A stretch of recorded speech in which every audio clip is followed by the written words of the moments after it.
Time for a Friday Locked On Syracuse podcast, getting you ready for Saturday's game against Florida State. Episode number 500, Ty, of the Locked On Syracuse podcast. Can you believe that? Are we going to make 500 more? Do you think we're going to make it to 500 more?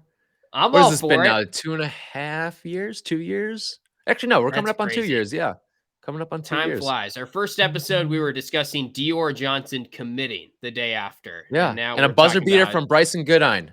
Right. Oh my God. That's crazy. Just time is flying. It's episode 500. And thanks for being along with the journey for us. But we will dive into Florida State, a full preview today on the Locked On Syracuse podcast.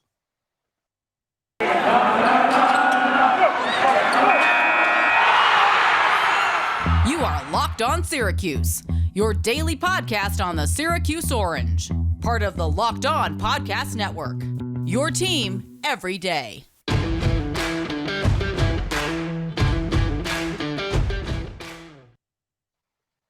We welcome you on into the Florida State Preview podcast on this Friday. Tim, Leonard, Tyler Aki, thanking you for making us your first listen every single weekday. Only place for daily SU pods. You can find us wherever you get your podcasts, or you can also check us out for free on YouTube. Just hit the subscribe button, smash the like button, as the YouTube millennials like to say. Apparently that helps out. Like, comment, subscribe, all that stuff. We'll have to add some graphics in maybe at some point to really fit into the YouTube algorithm. You know, it got me thinking too, like all the different things we've done from episode 1 to now the 500th episode of the show. YouTube, obviously a big innovation of that. And we appreciate everyone that subscribes to us on YouTube. But it got me wondering too, if you listen to episode 1 of us, I'd like to know who you are. Like, tweet at us at @LO_Syracuse. If you listen to the first episode and now you're listening to the 500th episode, I'd love to. If you remember us breaking down Bryson Goodine's buzzer beater against, what was that, Wake Forest, and then Girard Johnson committing all in the span of about 24 hours. If you remember that episode, or even that first, like the first 5 episodes that week, because it was a hell of a time of things happening for Syracuse then. If you remember any of those episodes and listen to those, tweet at us, because I'd love to know who you are. I'd love to know who's been here from day 1 all the way to day 500.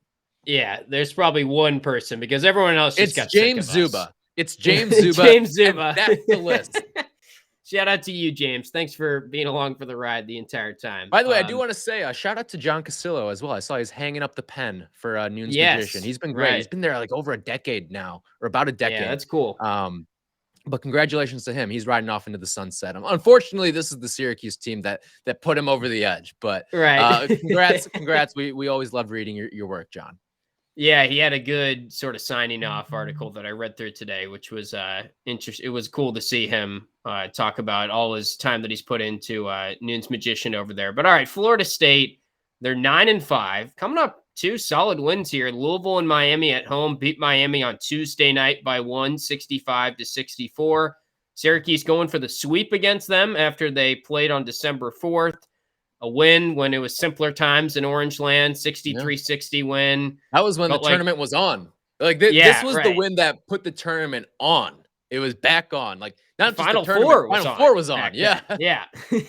And now NIT is on our minds a little bit. It looked like a better win then, but Florida State is still a solid team. Part of me is worried that we might be catching them at a bad time here after we caught them at a good time initially, but this time you get the Dome crowd on your side, and I think Syracuse is trending up as well. So it's going to be an interesting game. Yeah, both of these teams are playing some of their best basketball right now, and I think that's important. And I think you brought up another point there. I think that's important is that Syracuse is the home team this time around. That's how big that first win was, especially at the time. Obviously, Florida State went into a little bit of a lull, played some close games, and even lost some games to some teams that they shouldn't have. But for them to sort of be trending up at this right time, this is a chance to potentially pick off. I don't know if it'll end up being a quad 1 win in all likelihood, but it'll be a quad 2 when it's all said and done. I think we can pretty safely assume that at this point. But yeah, no, this is a huge game for Syracuse. And this is one of those where you've been playing well. This is a win that would sort of show you the fruits of your labor on how well you've taken steps defensively over the last couple of games, how well you've gotten some other guys involved in certain minutes, the development of Frank Anselm. these are some of those important games where it's like, all right, now you can go and get to see reap the benefit of all the hard work that you've been putting in and all the improvements that you've made lately. Yeah, so Florida State is 71 in the net right now, which is sort of So important, I officially, guess. that first one's a quad one now. Yeah, if it's top 75, it stays quad one. Or no, sorry, because that was a road win. So I think regardless, it would be in the conversation because Syracuse played on the road. But now you're trying to keep it in the top 75 to keep it a quad one chance this time around, which is sort of funny because if you lose or if you beat Florida State, you might hurt their net ranking and it might fall to a different tier here. Yeah. But you still want to win the game. Of course, Syracuse 100 in the net. Florida State is 52 on KenPom. Their offense is 95 and their defensive efficiency is 33. So they're pretty solid defensively. Yeah. A big thing for them looking through their game logs and everything, even since Syracuse played them, Anthony Polite was a guy that they targeted as, all right, it's his time to make a leap this year. And a lot of Florida State players have done that where they've gone from role players in minimal minutes to all of a sudden all ACC caliber players. And there was hope for him to do that. And he's really struggled. He's honestly even taken a step back at times, and his 3-point shooting has definitely been on the decline compared to what we were used to from him. So they're relying a lot on Caleb Mills and some of the transfers now. And Mills did have 27 points against Louisville in that win a couple games ago. Right. I'm looking at, and again, the back-to-back impressive wins, I think, especially in this conference where stability has been hard to come by. But now you're looking at an a Florida State team, rather, that's won 3 of their last 4 in conference. They got crushed against Wake Forest, which that is certainly, like, it's okay to lose to Wake Forest, especially on the road. Yeah. But when you're losing by 22, like that's something that shouldn't be happening right now. There's a couple of things that obviously scare me about Florida State. The rebounding stuff, I mean, that's every single game is going to be a worry, especially against a team like Florida State that historically has guys that are big. They're good at getting to the offensive glass. But you're right. It comes down to the defensive side. Like you see some of these games that they're playing in the 60s, including that Syracuse game from earlier this season. Yep. So if you can if Syracuse, I'm not as worried about this Florida State offense. But defensively, you're going to have to your offense is going to have to put up a good performance against their defense because of the fact, like, you cannot have the game where only 2 guys play well offensively, like we've sort of seen these past couple of games. You can't have that in this one. You need to have a game where 3 guys play extremely well, and you probably need some contributions from a 4th guy to play pretty well for you on the offensive side of the ball. Right. And last time, we'll get into this when we do the prop shot, but Buddy Boeheim was held to just 6 points, and they still somehow managed to get the win on the road. They actually got the ball inbounded in the late game situation, unlike they did against Wake Forest. Cole Swider hit some free throws. The key to this game for me is limiting turnovers and protecting the basketball, because Florida State's defense, no surprise here, they always do this. They turn you over. They're 24th in the country in forced turnover rate on KenPom right now. They're averaging 10 steals a game. That's top 15 in the nation. And their offense really struggled against the 2-3 zone last time. So I just don't want to give them easy buckets in transition. And that's what happened when Syracuse lost to Miami. That's what happens at times when you go up against a really long and athletic Florida State team. They have a lot of guys that can steal and get to some deflections and stuff like that. Syracuse had 13 turnovers last time. They still won the game. I'd like to see that number a little bit lower this time around. Yeah, so I was actually just looking at that number too, because, okay, volume of turnovers is one thing, but percentage is another thing here too. And one thing that Florida State does is they've got a super high defensive turnover percentage. So they're really going to turn you over, right? You brought up the numbers, but they're top 25 in turnover percentage defensively at 23.7%. Syracuse, even though they turned the ball over 13 times, that's an 18.8% of based on possessions that they had. So they still took care of the ball pretty good relative to what Florida State usually will run up on you. But you're right. You can never have too few turnovers. You're always going to be wanting more from the turnover side of things of, okay, that possession was just a bad pass. You threw it to nobody. That possession, I think back to the last game where Buddy Boeheim just sort of chucked it off the backboard trying to get Jesse a lop. Those are the things you have to limit. If they steal the ball from you because they're good at getting steals, so be it. Sometimes defensive talent wins out, right? But it's the unforced things that you need to limit against this Florida State team, because those are the ones that, those are the easy ones. At least make them work for their turnovers that they're getting and steal the ball away from you. Yeah, I agree with all that. All right, we'll get into the prop shop. We'll also make our picks in just a little bit. But Syracuse fans, there's an incredible app everyone who buys gas needs to know about. It's called Get Upside. My listeners are making up to 25 cents for every gallon of gas every single time they fill up. You just download the free Get Upside app in the App Store or Google Play right now. Use promo code SCORE and get a bonus 25 cents per gallon on your first fill up. That's up to 50 cents cash back. Don't pay full price at the pump anymore. Get cash back using Get Upside. Just download the app for free. Use promo code SCORE to get up to 50 cents per gallon cash back on your first tank. Some people who drive a lot are making as much as $200 to $300 a month in cash back. And there's no catch here. The cash back gets added right to your account. You can cash out anytime to your bank account, PayPal, or even an e-gift card for Amazon and other brands. Just download the free Get Upside app. Use promo code SCORE to get up to 50 cents per gallon cash back on your first tank. That's code SCORE at the Get Upside app. Hey, BetOnline would like to wish you a happy new betting year as we continue our march to the playoffs and beyond. BetOnline remains the #1 spot for all the best sports wagering action for 2022. With a new year and a new updated desktop and mobile site, sign up today and receive your 50% welcome bonus on your first deposit. You just got to use our promo code LOCKEDON. That's locked on, all one word, and you will get a 50% welcome bonus on your first deposit. Whether it's football, basketball, hockey, boxing, and UFC, right to your favorite Vegas casino games. Don't wait to take advantage of all the amazing offers available for 2022. BetOnline is the fastest and easiest way to wager on all your favorite sports. BetOnline is where the game starts. All right, let's dive into the prop shop now. Pretty much no movement last week because in the last game against Pittsburgh, we both went 3-3. So I've got a slight edge on you, Ty, 38-40 on the season, up 10 whole fake dollars, which I'm going to be running to the bank with one of these days. And you are 35-43, down 770 because I guess I've hit some of the longer shot bets. But man, first off, I will say, give myself a pat on the back for some of these lines last week because Pitt three-pointers made over under 6.5. It was 7. I was monitoring that, just missed that one. You hit it by getting that 7-3. Jesse Edwards fouls over under 4. I thought that was a bad line at first. Then I end up losing the bet. And who will win the rebounding battle? Syracuse won it by 1.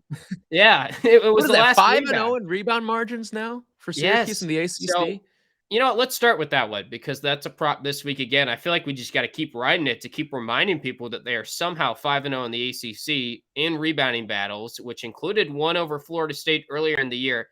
I keep saying it, but I think this is the week it ends, and I think it's just impossible for them to get to 6-0. They're not winning these battles by a whole lot, so I think it will be pretty tight again, and they made some strides there, but I'll take FSU to win the rebounding battle. You know, I'm just going to ride the trend till it's no longer a trend. All right. I mean, the trend is your friend, right? I mean, it gets to a point too. And are they winning rebounding battles? Yes, based on the numbers. But there's some points where you get like 3 or 4 offensive rebounds on a possession. So that pads your rebounding numbers a good amount, sometimes enough to actually give you the victory in the rebound battle department, but you don't come away with any points on it. So it can be a somewhat deceptive number too, because who cares if you get 4 offensive rebounds on a possession? If you don't score any points off of it, it's pretty meaningless. You really just chewed off some clock and hurt anyone who's betting on the under at that point. So yeah, it's true because at the Wake game, especially when I was there, I was like, there's no way they're actually winning the rebounding battle because it felt like there were a couple of times where they fouled the guy in the rebounding action, which led to 2 free points down the other end. So maybe Wake didn't claim the rebound, but it's like, we didn't really claim the possession there. So I don't know. I mean, they did win that rebounding battle by like 7, but it felt a little odd that they were in control of the rebounding margin just by watching the game. The eye test didn't really line up. But next prop this week, Florida State, 3-pointers made. Remember, this was a big storyline last game because they were held to 4 for 30 from beyond the arc. Florida State entered that game a pretty good 3-point shooting team. They've got some solid shooters. We will set their over-under at 8.5 this week. Kind of a tough one to set, but they're averaging right around 7 per game, and I feel like they will chuck a good amount, and I don't see them being as cold as they were down in the Tucker Center. So I'm going to still take the under because I think Syracuse's defense has made progress, but this is a key stat in terms of if Florida State wins the game, it might be because they go over 8.5 threes. Yeah, only 2 guys made 3-pointers in that game. It was Caleb Mills and Malik Osborne. A lot of guys with some offers on that stat sheet. And this is a Florida State team that plays a lot of guys, too. You'll usually see like 9-10 guys trot out there for Florida State game to game. I'll go with the over here. I think they're going to stick with that game plan. I do think that seeing a team a second time usually favors the defense, but I think in this case, it's actually going to favor the offense a little bit because it was such a defensive struggle that I think Leonard Hamilton's going to be cooking something up to, okay, let's get the ball here. We need to get the ball in this spot this time. And remember, too, this was the second game that Syracuse threw that 1-3-1 out there, or the 1-1-3, whatever the hell you want to call it. Right. This was just the second game, the second time. So Leonard Hamilton really didn't have a whole lot of time to game plan for that one. I think he only had like 2-3 days to sort of prepare for this little wrinkle that was being thrown out there. So I'm going to go with the over here. I think that Florida State, they're still going to get quality looks, and I just think a few more are going to drop. All right, next up, Buddy Boeheim's over-under. We will set at 19.5 points. That's basically what he's averaging right now. Only had 6 points last time against Florida State. If you remember, Florida State has length, and there were a couple times they threw even like a 7-footer on him and picked him up at like the half-court line. I just think that gives Buddy fits, and that's what Wake Forest did, and it gave him fits. So I'm going to take the under here. I don't think he's going to have 6 points, but it's a concern for me because I feel like teams are starting to figure out that, look, if you put some length on Buddy, it's harder for him to get to that mid-range shot. And if you take away his mid-range shot, he doesn't exactly get into the rhythm as well as he does. And really, Syracuse's offense never gets into a rhythm because that's so much of what Syracuse wants to do on offense. Yeah, I'm with you. I'm going with the under here. Again, it doesn't mean he can't have a good game. I think it's certainly in the cards, but like if you're asking for 19.5 points against a team that you only had 6 against, and it's because of a schematic thing that they threw at you in terms of putting some length on you, making life a little bit more difficult, pick you up full court sometimes, getting your jersey. I think this is the nightmare of it. And also, this is a team that is never going to have a tired defender really on Buddy just because of the nature of we're going to play a bunch of different guys and no one's really going to play more than 30 minutes on this team. So I'm going to go with the under. Again, is he going to have 6? No. I'd probably guess he has like 14 or 15 in this game. Okay, yeah, I'm right there with you for that one. As for who will lead Syracuse in scoring, we'll run down the odds for that. We do this every game. I took Buddy last game, and he came through for me. So his odds still leading the way, -110. Joe Girard, +235. Jimmy Boeheim, +285. Cole Swider, +420. Jesse Edwards, +550, who did have a double-double last time these two teams played. And then other is +1,000 if you want to get frisky there. I'm going to take Jimmy Boeheim. And the reasoning is because I think Buddy is not going to have as good of a game as normal because of the length on him. And if you remember, a big reason why Syracuse won and they came back in the second half of this game was Jimmy getting on Wyatt Wilkes and some of the longer guys, switching onto him and making some nice plays. I believe he had 13 points last time these two teams played, but I think this is sort of a matchup that favors him, and it will be interesting to see if Florida State adjusts after watching back the film of that game, because that was so much of why Syracuse came back was Jimmy making plays when they switched on to him. I'm going to roll with Joe in this one because Joe's actually had, even though this is a team that you would think would give Joe some fits, he's actually shot the 3 ball pretty well against Florida State over his career. His freshman season, he went 5 of 12 against them, didn't play them at all last year. And then this year, he went 4 for 8 in that win. And he hit some big ones against Florida State too. So I'm going to roll with Joe. He's had some success against this Florida State team. And I think this could be another iteration of that. I don't think he's played Florida State at home yet either, if I'm looking through some old games here. Where's that? Yeah, he's never played Florida State at home. Huh. Okay. Yeah. No, I mean, it'll make sense. Maybe he because just they likes to didn't play. talk. I don't know, but I think he's one of those guys. I'd expect there to be a decent crowd for this one. I hope so. It's kind of the Like, first. I think it was what 16,000 against Pitt was the announced attendance, something in that neighborhood. God, I'm surprised it even got to that. Yeah, I mean, like that may have been. They may have had right. the security guards turn those turnstiles a couple times. But I would say probably it's a Saturday, like 3 o'clock. Like that's kind of the prime time. Like, Yeah. I'd say it's probably like 21, I 20. hope so. Well, I was thinking if you're a season ticket holder, and I'm sure we have some listening, so not to rub it in, but Indiana, Virginia have kind of been the only like, this is why I pay for season tickets. I'm going to this game for sure games so far That's because fair. Yeah, that's a good point. like not as many non-conference games as normal as we've laid out. Then this Pittsburgh game was after a little bit of a road stretch that just didn't inspire a lot of motivation to go.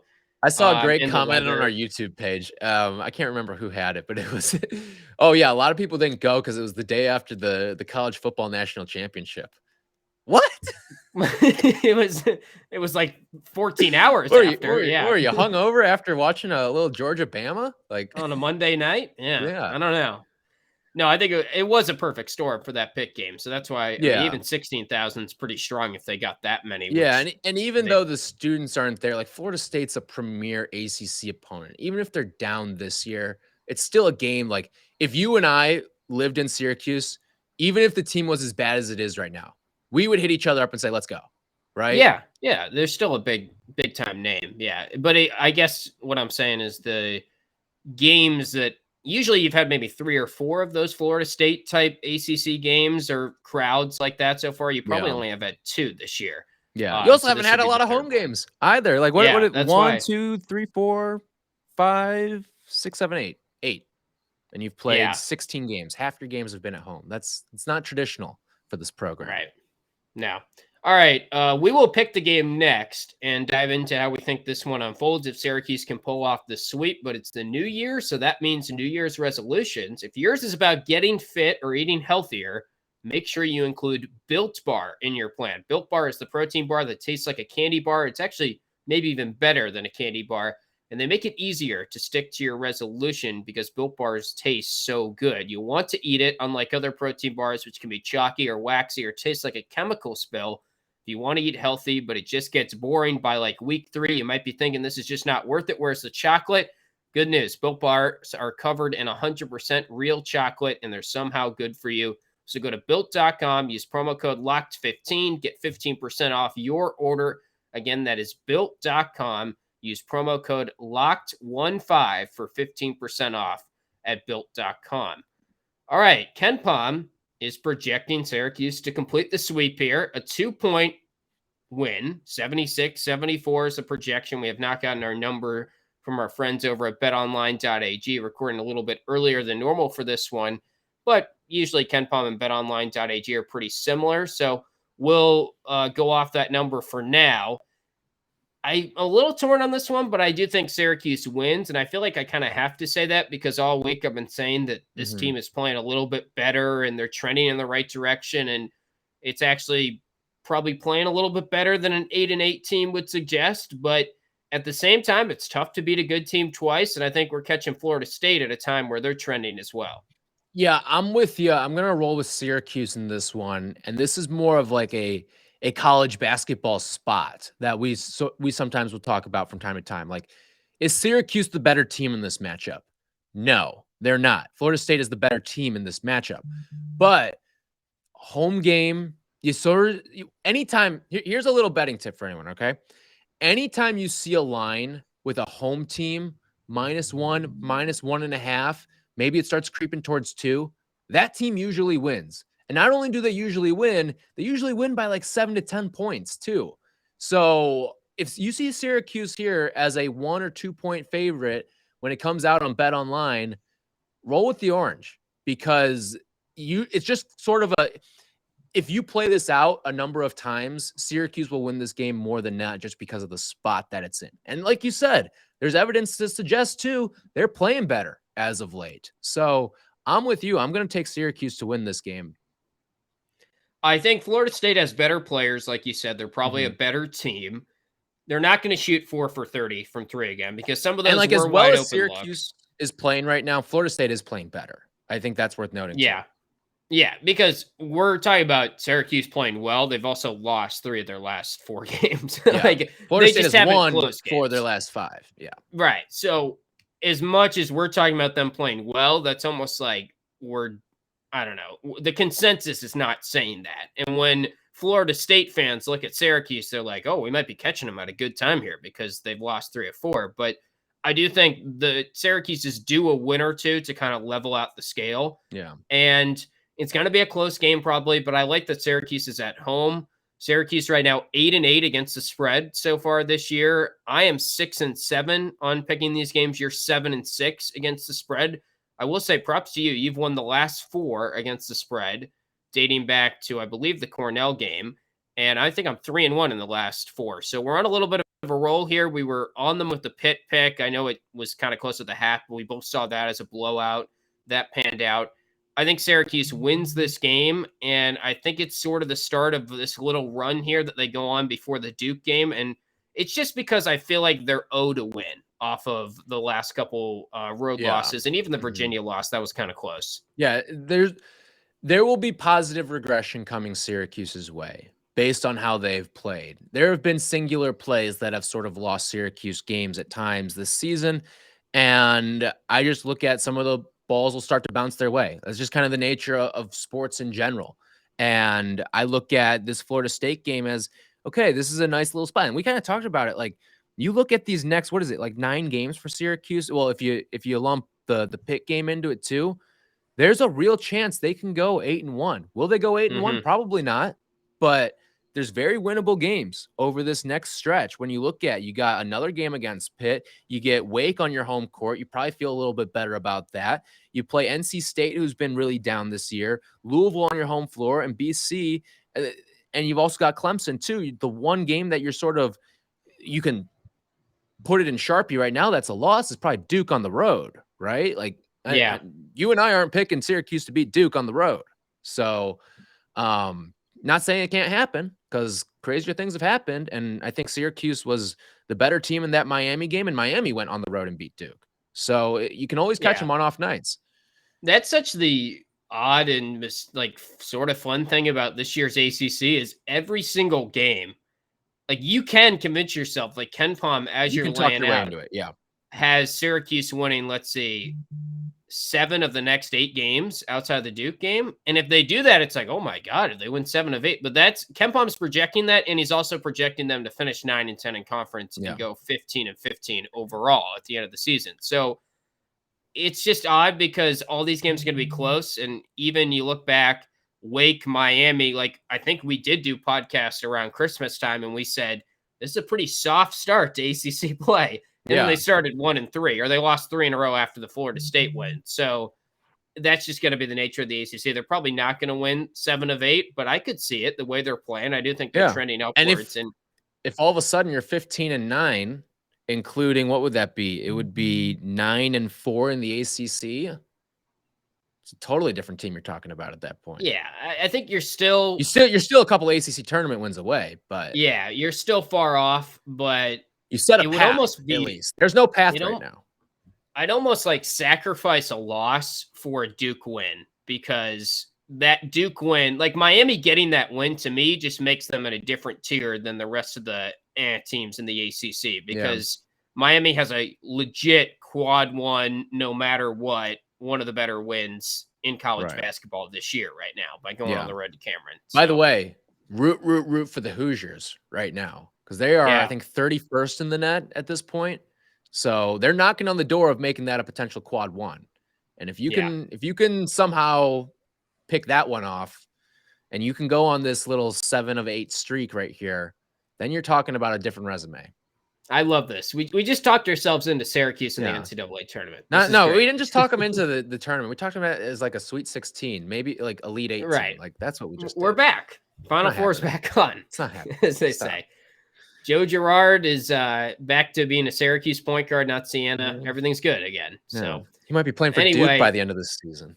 Yeah, right. The way we're going. No, I think we're just looking at it and trying to envision a path. And the way they're playing, it's not crazy to think. They still just would need, like we played on Matt Norlander's, or we played the podcast yesterday clip, and Matt Norlander was like, they need something near biblical to go their way.